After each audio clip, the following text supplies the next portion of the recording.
মালিক জানতে বড় ইচ্ছে হয় আপনার যে ইবাদত করব আমরা কি আপনার ইবাদত মাঠে করব নাকি ঘাটে করব নাকি মাজারে না বাজারে করব আপনার ইবাদত করব কোথায় আল্লাহ তাআলা পবিত্র কালামের ভিতরে আয়াত নাযিল করে জানায়া দেয় ইন্না আউওয়ালা বাইতিন উদিয়া লিন-নাস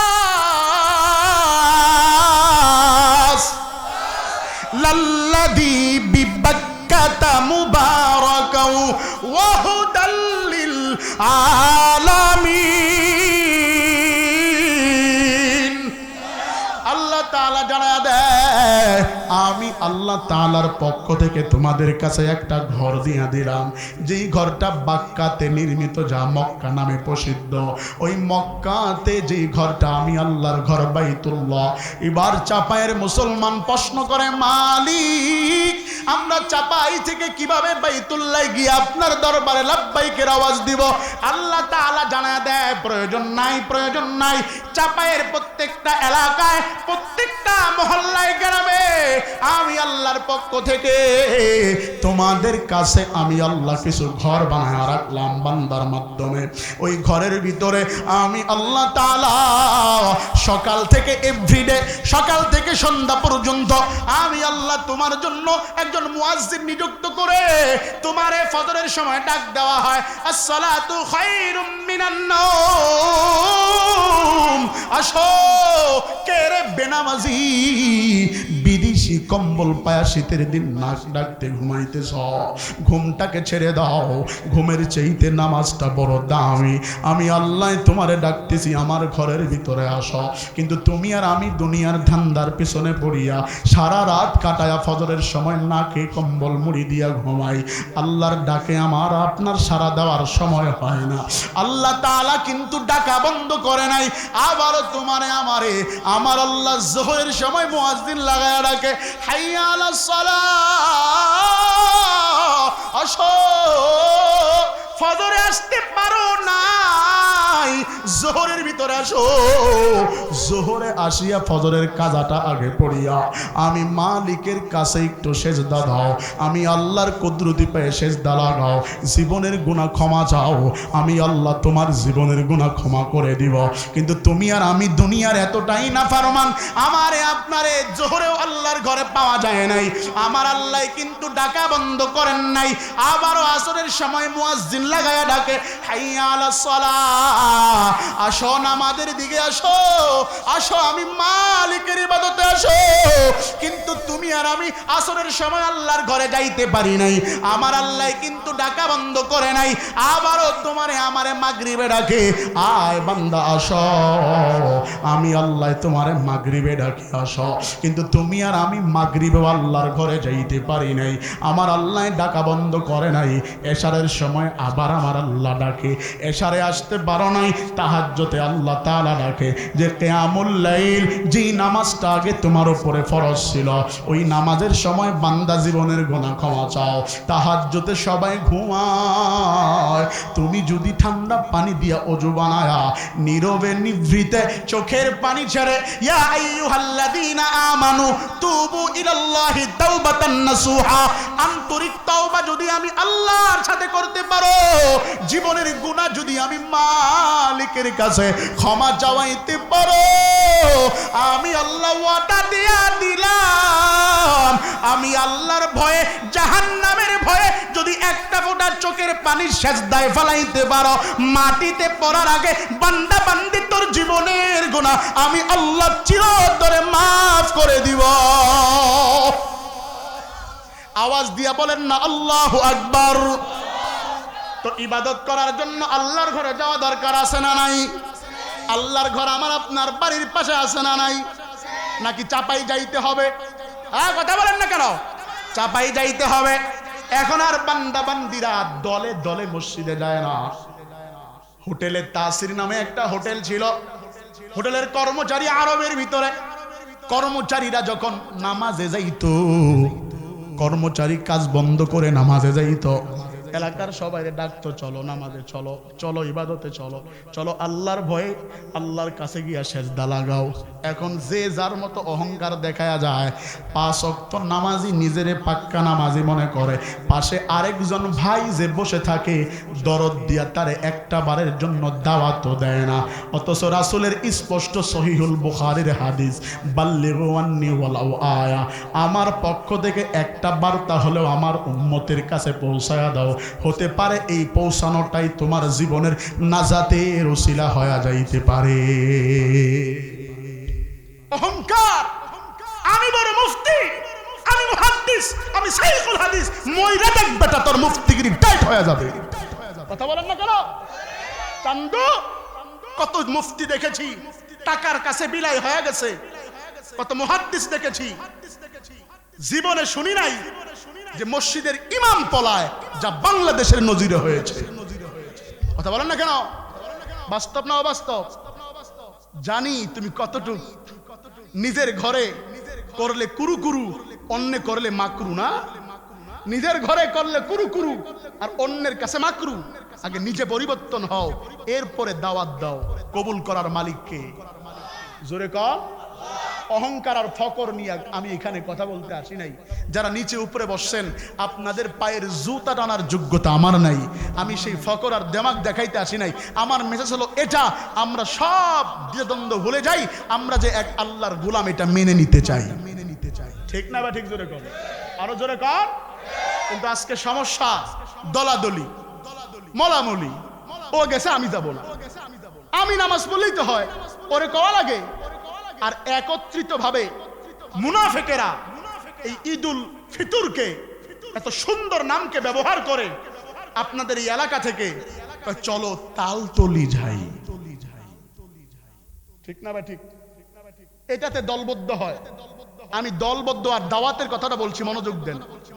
এটাতে ছেলেরা দলবদ্ধ হয়, বড় কি বলে নসিমন পিকআপ ভাড়া করে ডেস্ক লাগায়া একত্রিত হইয়া ট্যুরে যায়, ভিন্ন জগৎ যায়, স্বপ্নপুরী যায়, সেনমাটি যায়, কুয়াকাটা যায়। দলবদ্ধভাবে যেভাবে তারা দাওয়াত দেয়, যদি এই দাওয়াতের 1% কোন মানুষ মুসলমান আরেকজন মুসলমানকে নামাজের দাওয়াত দিত, মন বলে ফজরের নামাজে মুসল্লি রাস্তায় কাতার দাঁড়াইতে হইত। কথা বলেন ঠিক না বা ঠিক? আজকে দাওয়াতের কাজ নাই, ঠিক না? ওরা দাওয়াত দেয় ভণ্ডের দরবারে যাওয়ার জন্য। কিছুদিন পরে ভণ্ড লাগবে, দেখবেন দাওয়াত দিবে, নিয়ে যাবে দাওয়াতে ভণ্ডের দরবারে। আবার কেউ কেউ দেখবেন এই ডেক্সো পার্টি, গান পার্টি, এই পার্টি সেই পার্টিতে দাওয়াত দেয়। এই কাজে যেভাবে একজন মুসলমান আরেকজন মুসলমানকে দাওয়াত দেয়, যদি এই দাওয়াতটাই পরিবর্তন করায়া বলতো, ভাই রমজান চলে গেছে, আল্লাহ তো তোমার উপরে ফরজ নামাজ 5 ওয়াক্ত রাখছে, রমজানের শিক্ষা তো এটাই, তুমি যে রমজানে তাহাজ্জুদ পড়ছো, তুমি এই রমজান চলে গেছে এখনো তাহাজ্জুদ জারি রাখো। বিশ্বাস করো 11 মাস 5 ওয়াক্ত নামাজ কাজা করিও না, আল্লাহ তোর রিজিকের ব্যবস্থা করবে। রিজিক চাও, মাগরিবের নামাজ পড়ে সূরা ওয়াকিয়া পড়ো। রিজিক চাও, মাগরিবের নামাজের পরে ওয়াকিয়া পড়ো। ফজরের নামাজের পরে সুন্দর করে বসে বসে তুমি আল্লাহ তাআলার দরবারে কালামুল্লাহ তেলাওয়াত করো, কোরআন খোলো, সূরা ইয়াসিন তেলাওয়াত করো, মাগরিবের পরে তেলাওয়াত করো, ফজরের পরে তেলাওয়াত করো, আসরের পরে সূরা নাবা তেলাওয়াত করো, এশারের পরে সূরা মুলক তেলাওয়াত করো। আল্লাহ তাআলা স্বয়ং বলেন, মুহাম্মদ আপনি পৃথিবীর মানুষদেরকে বলে দেন, উতলু মা উহিয়া ইলাইকা মিনাল কিতাব, যারা আমার কিতাবকে খুলে খুলে পড়বে আপনি শোনায়া দেন, জানায়া দেন, যারা আমি আল্লাহর কিতাব পড়বে, আমি আল্লাহর কালামুল্লাহ কিতাবুল্লাহ, দুনিয়াতে আমি আল্লাহ যত কিতাব পাঠিয়েছি 104খানা কিতাব, কোন কিতাবকে আমি আল্লাহ কিতাবুল্লাহ বলেছি, কালামুল্লাহ বলি নাই। আমি আল্লাহ শুধু আল্লাহর কিতাব বলেছি, আমার কথা বলি নাই। শুধুমাত্র কেবলমাত্র একটা কিতাবকেই আমি আল্লাহ বলেছি, কিতাবুল্লাহ কালামুল্লাহ, সেটা হলো আল কুরআনুল কারীম। বান্দা যদি আল্লাহর ঘরে বসে একটা বার আল্লাহর কালাম দরদ মাখা কণ্ঠে পড়ে, বিশ্বাস করেন হাদিস সহিহ বুখারীর হাদিসের রওয়ায়াতে এসেছে, স্বয়ং ফেরেশতারা ওই কোরআন তেলাওয়াতকারীর ঠোঁটের ভিতরে চুমু খায়। আওয়াজ দিয়ে বলা যাবে কি মারহাবা? কিন্তু আমার আপনার ভিতরে এই দাওয়াতগুলো নাই, আমার আপনার ভিতরে এই দাগগুলো নাই, আমার আপনার ভিতরে বেহায়াপনা, আমার আপনার ভিতরে শয়তানি, আমার আপনার ভিতরে নারীর টান বেশি, নারীর ভালোবাসা, নারীর ছত্র ছায়া। সাহাবী প্রশ্ন করেছে, ইয়া রাসূলুল্লাহ, সবচাইতে ফিতনা কে? রাসূল বলেছে মহিলা। সবচাইতে এরপরে কে? বলেছে মহিলা। এরপরে কে? বলেছে মহিলা। তিনবার মহিলার কথা বলেছে যে মহিলারাই সবচাইতে ফিতনার মূল। আমরা দেখলে বুঝতে পারি যে এই মহিলার মাধ্যমে যুব সমাজ নষ্ট হচ্ছে, বৃদ্ধ নষ্ট হচ্ছে, বাবা নষ্ট হচ্ছে, আলেম সমাজ নষ্ট হচ্ছে, খতিব সমাজ নষ্ট হচ্ছে, ইমাম সমাজ নষ্ট হচ্ছে। এই মহিলার কেলেঙ্কারির কারণে গোটা সমাজ কেমন জানি অন্ধকারের সাইলাবে ঘটে গেছে। আওয়াজ দিয়া কোন ঠিক না বেঠিক ভাইরা? আমি মায়ের পায়ে হাত ধরে বলবো, মা তোমরা তো দামি। আমরা জীবনে হাজার চেষ্টা করলেও একথা বলতে পারবো না যে আমাদের পায়ের নিচে সন্তানের বেহেশত, কিন্তু রাসূল বলেছে মায়ের পায়ের নিচে সন্তানের বেহেশত।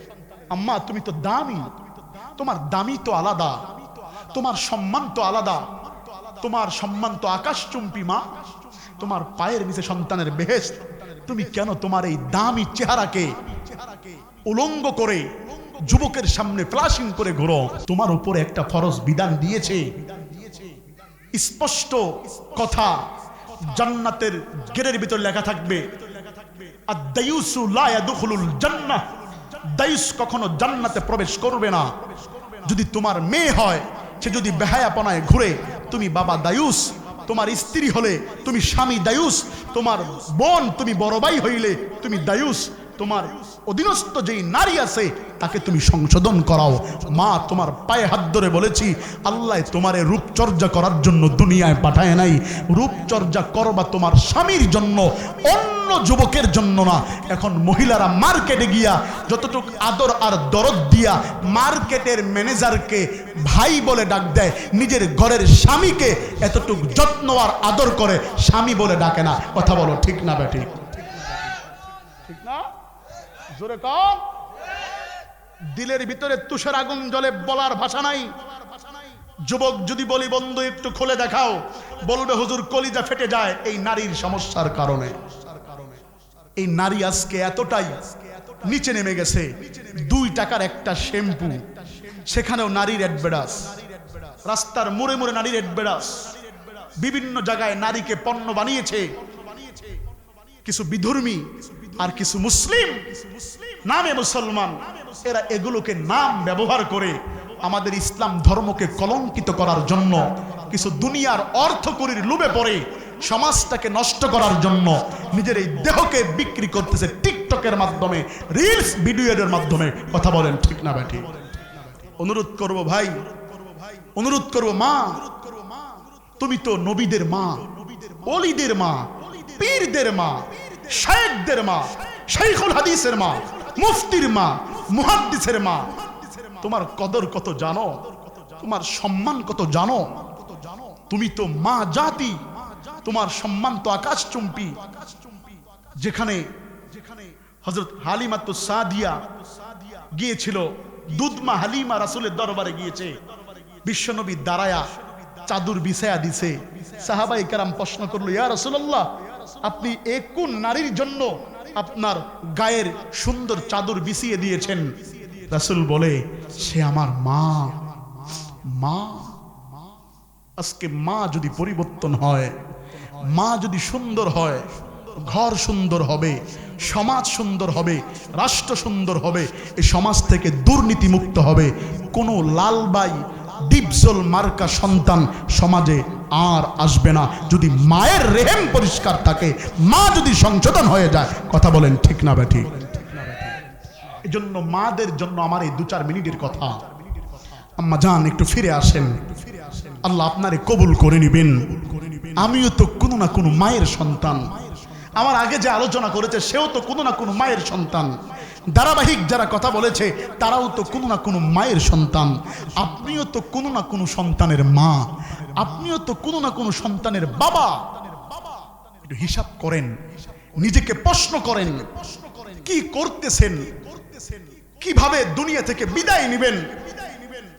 আল্লাহ তাআলা আমাদেরকে সকলকে হেদায়েত দান করুক, বলেন আমিন।